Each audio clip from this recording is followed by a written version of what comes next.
사랑합니다. 혹시 최근에 하신 행동이나 또는 하지 않은 행동 때문에 크게 후회한 적이 있으십니까? 최근에 우리 청소년들이 중간고사 시험 기간이었는데요.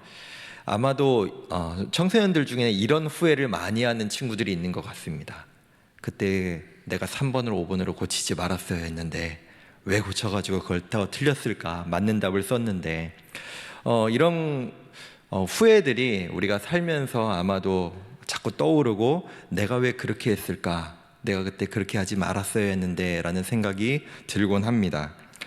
우리가 읽은 말씀에 2장 앞에 있는 사무엘 24장에서 엔게디 동굴에서 정말 천재 일후의 기회로 자신의 그 고통스럽고 도망자의 삶을 끝내줄 수 있는 기회가 다윗에게 찾아왔었습니다. 정말로 자신의 원수이고 자신을 죽이라고 온 힘을 쏟는 그 사람만 없으면 내 인생이 이제 평안해질 수 있는 그 상황, 그 사울을 죽일 수 있는 그 상황을 지금 다윗은 하나님의 기름 부은 받은 자를 자신의 손에 칼에 피를 묻혀 죽일 수 없다 하고 죽이지 않았죠. 하나님께서 그 기름 부어 왕으로 세운 자를 죽이지 않은 다윗, 그의 마음에는 그 이후에 어떤 생각들이 들었을까요? 다윗이라면은 어떤 생각을 가졌을지 그 이후의 말씀을 보면 다시 한번 생각해 볼 수 있겠지만, 아마도 다윗을 따르던 그 많은 무리들은, 다윗의 부하들은 아마도 이런 말을 많이 하지 않았을까 싶습니다. 그때 사울을 죽였어야 했는데, 그때 하나님이 주신 그 기회를 우리 대장이, 우리 주군이 놓치지 말았어야 했는데 라는 말을 아마도 많이 하지 않았겠습니까? 실제로 그 24장 이후에 우리가 어제 말씀을 받았지만 25장에서 사무엘이 죽음으로 다윗이 슬퍼하였고, 그뿐만이 아니라 다윗은 나발이라는 사람에게 정말로 치욕적인 말까지 듣게 됩니다. 그럼 이런 말이 아마 자연스럽게 나왔을 것입니다. 그때 사울을 죽였으면 저는 나발과 같은 사람에게 우리 주군이 이런 치욕을 당하지 않았을 텐데 라는 말을 하지 않았을까요? 실제로도 다윗의 마음에 어떤 마음으로 그렇게 했는지 모르겠지만, 나발에게 그런 치욕을 당하고 나서 실제로 자신이 나서서 그 나발을 죽이고자 했습니다. 그러나 아비가일로 인하여서 그렇게 하지 않았고, 그러나 그 나발을 하나님께서 심판하시는 것을 다윗은 분명하게 경험하고 목격했습니다. 그는 하나님의 살아계심과 하나님께서 정의를 실현하는 모습을 정말 눈으로 보게 된 것이죠. 그러나 인간 사울은 어떠했습니까? 분명히 다윗이 사울을 살려 주었을 때 사울은 이렇게 다윗에게 말합니다. 너가 앞으로 왕이 될 것이니 나의 가문을, 나의 후손들을 너가 보존해달라라고 직접 얘기합니다. 그러나 지금 얼마 지나지 않아서 다윗이 십광야에 있다는 소식을 듣자마자 또 사울은 마음이 바뀌었는지 정예병 3,000명을 모아서 다시 다윗이 있는 곳으로 다윗을 죽이기 위해서 지금 추격해 옵니다. 사울은 아마도 하나님께서 다윗을 왕으로 세우시겠구나 라는 것을 분명히 마음 가운데 알고 있었던 것 같습니다. 그러나 그것을 인정하고 싶지 않아 했던 것 같습니다. 그때 다윗은 자신을 따르는 부하 중에서 아비세라고 하는 사람과 함께 사울에게 직접 나아가겠다라는 계획을 세웠는데, 그것이 오늘 본문의 말씀입니다. 오늘의 본문을 보시면은 하나님께서 마치 다윗에게 사울을 죽일 수 있는 기회를 마치 비슷하게 똑같이 한 번 더 재현해 두신 것 같습니다. 사울은 군대의 진영의 가장 가운데에서 머물고 있었다라고 오늘 본문은 이야기하고 있습니다. 정예병 3,000명입니다. 그리고 사울의 옆에는 아브넬이라고 하는 군대 총사령관까지 있었습니다. 그런데 다윗과 아비새가 아무런 제지 없이 그 사울에게까지 나아갈 수 있었습니다. 그뿐만이 아닙니다. 사울이 그곳에서 자고 있었는데 그 사울을 죽여달라, 이것으로 죽이면 된다라고 이것이 바로 여호와 이레다 라고 말할 만큼 사울의 곁에는 창 하나가 꽂혀 있기까지 했습니다.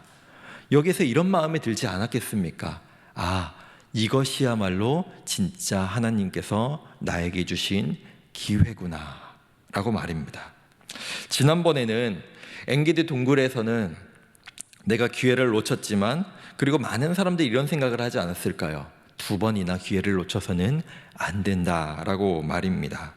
이번에 기회마저 놓친다면 잘 차려진 밥상을 먹지도 못하는 정말 어리석은 사람이라는 말을 들을지도 모릅니다. 실제로 다윗과 함께 동행했던 아비새는 이렇게 다윗에게 이야기합니다.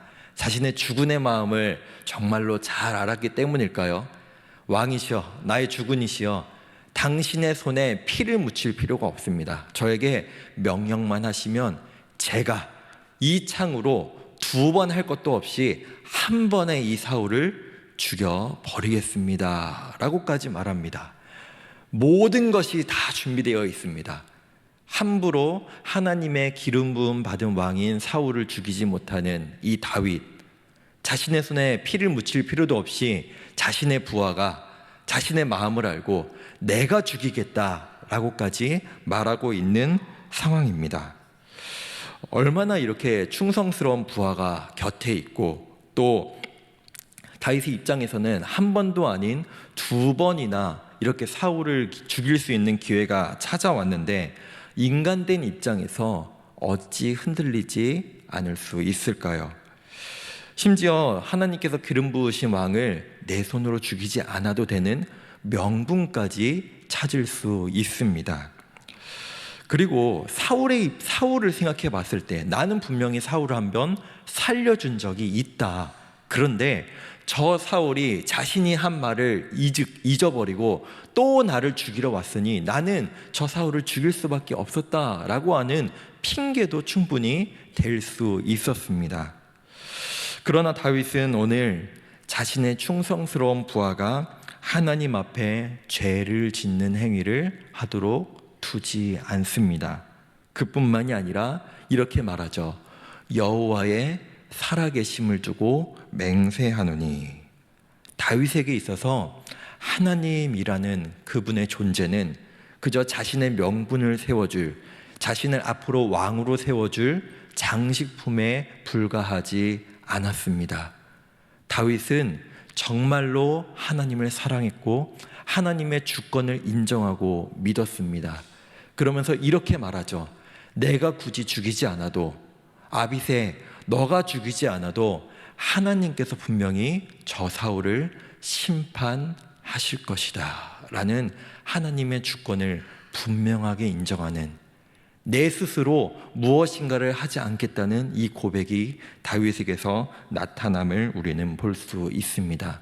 그렇게 다윗은 사울 왕 옆에 있는 물병과 창만 가지고 유유히 무사하게 하나님의 도우심 가운데 빠져나가게 됩니다. 오늘의 말씀을 한번 정리하겠습니다. 저는 오늘 본문의 다윗의 모습을 통하여 저의 개인의 신앙, 하나님을 대하는 태도를 다시 한번 생각해 보게 됩니다. 목사라는 타이틀 때문에 그저 성도들에게, 사람들에게 보여지는 데에 있어서만 괜찮은 신앙인으로, 목사로 살아가고 있지는 않은가.